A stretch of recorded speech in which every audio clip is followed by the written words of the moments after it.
ನಮ್ಮೂರ ಮಂದಾರ ಹೂವೆಯಿಂದ ಮನೆ ಮಾತಾದರೂ ಆ ಕಲಾವಿದೆ, ಬೆಳದಿಂಗಳ ಬಾಲೆಯಾಗಿ ಪ್ರೇಕ್ಷಕರ ಹೃದಯದಲ್ಲಿ ಉಳಿದಂಥ ಆ ಮುಖ, ಎವರೆಸ್ಟ್ ಬೇಸ್ ಕ್ಯಾಂಪ್ ನಿಜ ಜೀವನದ ರೋಮಾಂಚಕ ಕಥೆಯನ್ನು ನಿಮ್ಮ ಮುಂದೆ ಹಂಚ್ಕೊಳ್ಳೋದಕ್ಕೆ ಬೆಂಗಳೂರಿನ ಬಸವನಗುಡಿಯ ಗಾಂಧಿ ಬಜಾರಿನ ಹೆಣ್ಮಗಳು. ಯಾವಾಗಲೂ ಆ ಥರ ಹೋಗೋಕ್ಕೆ ಮುಂಚೆ ಪ್ರಿಪ್ರೇಷನ್ ಇಸ್ ತುಂಬ ತುಂಬ ತುಂಬ ಇಂಪಾರ್ಟೆಂಟ್. ಈ ಆಲ್ಟಿಟ್ಯೂಡ್ ಸಿಕ್ನೆಸ್ ಅನ್ನೋ ವಿಷಯ ತುಂಬಾ ಜನಕ್ಕೆ ಗೊತ್ತಿರಲ್ಲ. ಲಂಗ್ಸ್ ಇನ್ನೂ ಓಪನ್ ಅಪ್ ಆಗಬೇಕು ಅಂದ್ರೆ ಸ್ಟೇರ್ ವರ್ಕೌಟ್ ಹೆಲ್ಪ್ ಆಗುತ್ತೆ. ಆಲ್ಟಿಟ್ಯೂಡ್ಗೆ ಏನಿದೆಯಲ್ಲ, ನಾವು ಎತ್ತರಕ್ಕೆ ಹೋಗ್ತೀವಲ್ಲ, ಅದನ್ನ ಟ್ರೈನ್ ಮಾಡ್ಕೊಳ್ಳೋದು ಕಷ್ಟ. ಡುಕ್ಲಾ ಅನ್ನೋ ಒಂದು ಜಾಗದಿಂದ ಹೈಕಿಂಗ್ ಶುರು. ವರ್ಲ್ಡ್ಸ್ ಮೋಸ್ಟ್ ಡೇಂಜರಸ್ ರನ್ವೇ ಅದು. ಅವ್ರು ಅವಾಗ ಹಾಡ್ತಾ ಇರ್ತಾರೆ, ಹೂ ಮಳೆ ಹೂ ಮಳೆ ಒಲವಿನ ಹೊಸ ಮಳೆ, ಮೇಘ ಮಿಂಚುಗಳ ಮಾಯೆಯೋ.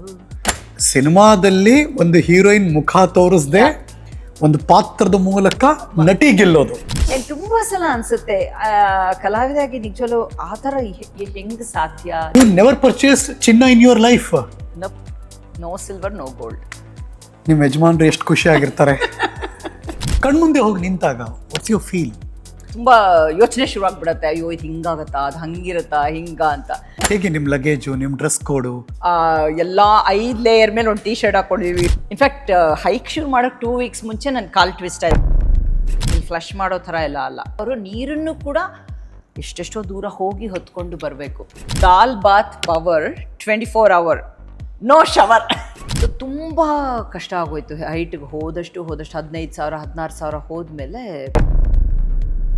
ಅವತ್ತು ಹಾರ್ಸ್ ಮೇಲೆ ಕೂತೋಳು ನಾನು ಇನ್ನು ಯಾವತ್ತೂ ಕೂರಲ್ಲ ಅಂದಿದ್ದೆ. ಅದಕ್ಕೆ ಹೇಳ್ತಾರೆ ನೋಡಿ, ನೆವರ್ ಸೇ ನೆವರ್ ಅಗೇನ್ ಅಂತ. ಎಲ್ಲ ಚೆನ್ನಾಗಿತ್ತು ಅಂತ ನಾವೇನೋ ಸುಮ್ಮನೆ ಹೇಳ್ಬಿಟ್ರೆ ಅದಕ್ಕೆ ಅರ್ಥ ಇರಲ್ಲ. ಈ ಥರದ್ದು ಆಗಬಹುದು. ಅವರು ಅಲ್ಲಿಯ ಪ್ರತಿ ಹಂತದ ಕಥೆಯನ್ನ ಹೇಳೋದು ಬಿಟ್ಟಿಲ್ಲ. ನಾನೊಬ್ಬಳೇ ಎಂಜಾಯ್ ಮಾಡೋಕ್ಕಿಂತ ಬೇರೆಯವ್ರಿಗೂ ತೋರಿಸ್ಬೇಕು. ಸ್ನೋಫಾಲ್ ಶುರುವಾಯ್ತು. 28 ಲೇಯರ್ ಹಾಕೊಂಡು ರೆಡಿ ಆಗಿದ್ದೀವಿ. 14,400 ಅಡಿ ಅಷ್ಟು ಎತ್ತರದಲ್ಲಿದ್ದೀವಿ. ಕಾಣಿಸ್ತಾ ಇರೋದು ಮೌಂಟ್ ಎವರೆಸ್ಟ್. ಒಬ್ಬ ಎವರೆಸ್ಟ್ ಶಿಖರವನ್ನ ಏರುವುದಕ್ಕೆ 45 lakhs ಬೇಕಾ? ಅಷ್ಟಾಗಿ ಅವ್ರ ಮೇಲೆ ಹೋಗಕ್ಕಾಗತ್ತೆ ಅಂತಲೂ ಹೇಳಕ್ಕಲ್ಲ. ನಾವು ನಡೆದ ದಾರಿಯಿಲ್ಲ. ಎವರೆಸ್ಟ್ ಬೇಸ್ ಕ್ಯಾಂಪ್ ಹೋಗ್ತಾನೆ ಏನೋ ಕಾರಣದಿಂದ ಹಾರ್ಟ್ ಅಟ್ಯಾಕ್ ಆಗಿ ಏನೋ ಆಗಿ ಹಿ ಪಾಸ್ಡ್ ಅವೇ. ಎಷ್ಟೋ ಜನ ಅಲ್ಲೇ ಪ್ರಾಣ ಬಿಟ್ಬಿಡ್ತಾರೆ.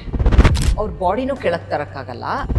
ಎವರೆಸ್ಟ್ ಹೋಗೋರು ಫ್ಯಾಮಿಲಿಗೆ ಬಾಯ್ ಹೇಳಿ ಹೋಗ್ತಾರೆ.